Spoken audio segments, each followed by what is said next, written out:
freshmen, Tyler Page, Mason Medlock, and Hayden Howerton, how you thought they played, and what went into the decisions to burn those red shirts? Well, those three guys have earned a lot of playing time through their hard work and training in fall camp.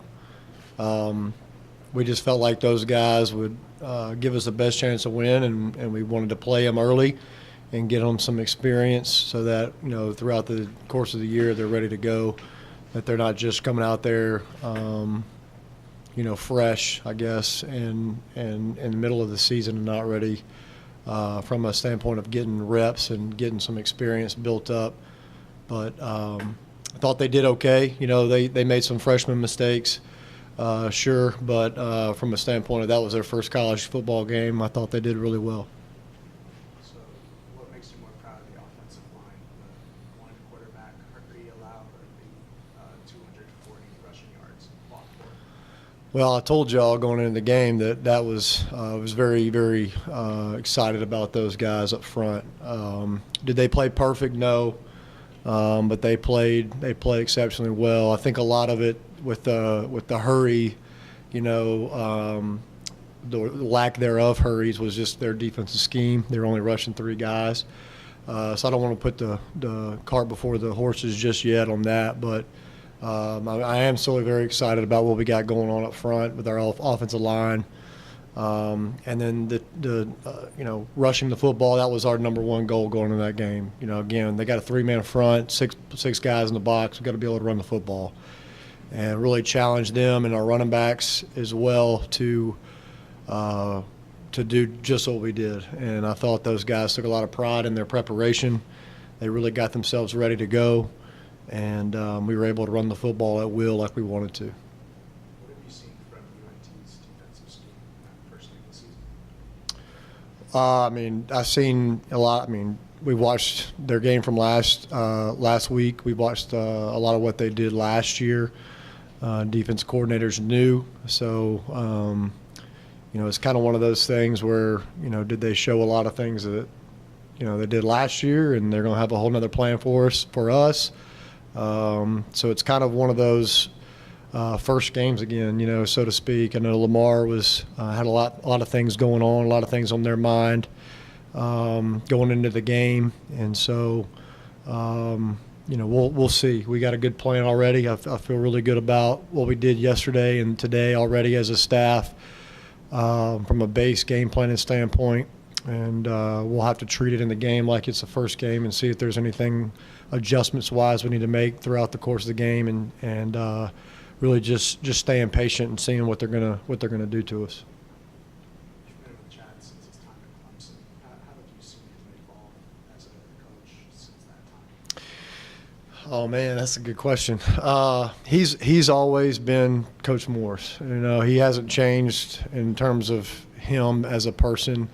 I think he answered the question really well, that I think it's been hard on him to kind of give up the offense, I know.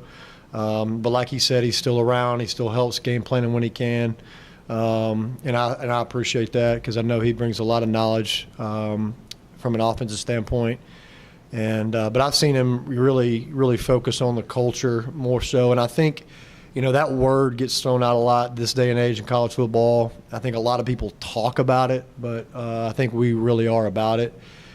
He's brought in several different guys that we've put in front of our staff, put in front of our players, talking about our culture, and I think that we are one of the staffs or one of the teams in the country that really not only talk about it, but we really try to be about our culture, not only from a player standpoint, but it's also on us as coaches to live that culture every day. So I don't know if I answered your question or not, but I mean, Coach Morris has always been Coach Morris. He hasn't changed a whole lot, but I do know that he's done a heck of a job as a head coach thus far to this point in building our culture and establishing our culture and not deviating from the plan. He's on us all the time. Don't deviate. If you see somebody mess up, get on them. Don't let anything slide. And I think he's done a really good job with that.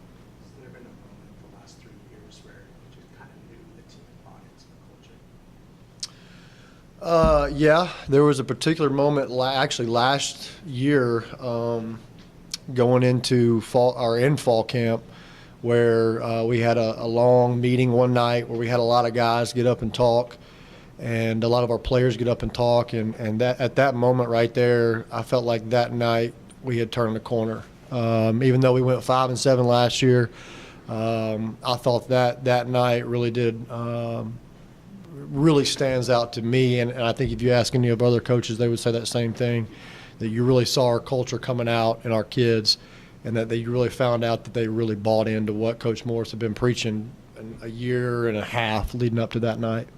What was it that they talked about that? Well, each guy had a portion of our culture to get up and talk about. You know, Matt Davis got up and did a heck of a job. I remember him. I remember a couple of the seniors getting up and just sharing what that part of our culture meant to them, and it was a night that when it was over, we were like, man, we don't want this night to be over. We wanted it to keep going, but it was already like 11 o'clock at night, 11:30 at night or something like that. And we had practice the next day. So, you know, we went in, and that next day we were like, man, we're going to look back on that night and remember that one. Anything else for Coach? What do you want to see? You know, as Xavier's kind of knocking off the rust last Mhm. week. Where do you want to see him take the next step this week? Well, I think, again, just from a long layoff from last year, I think, you know, he had a good game. I think he'll be the first to tell you he wanted to do better on some things.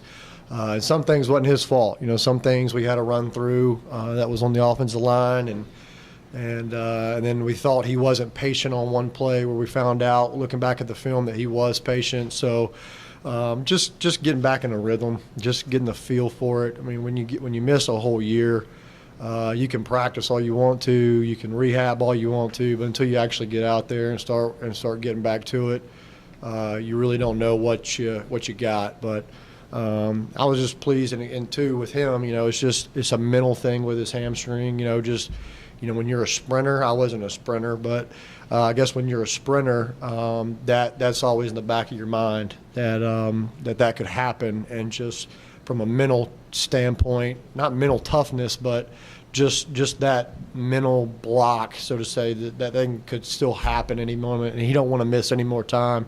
That's his biggest thing, is just mentally finding a way to just get over that deal and just keep pressing forward, and trust that the doctors and trust that the trainers and everybody are on top of it, and they know exactly what they're talking about.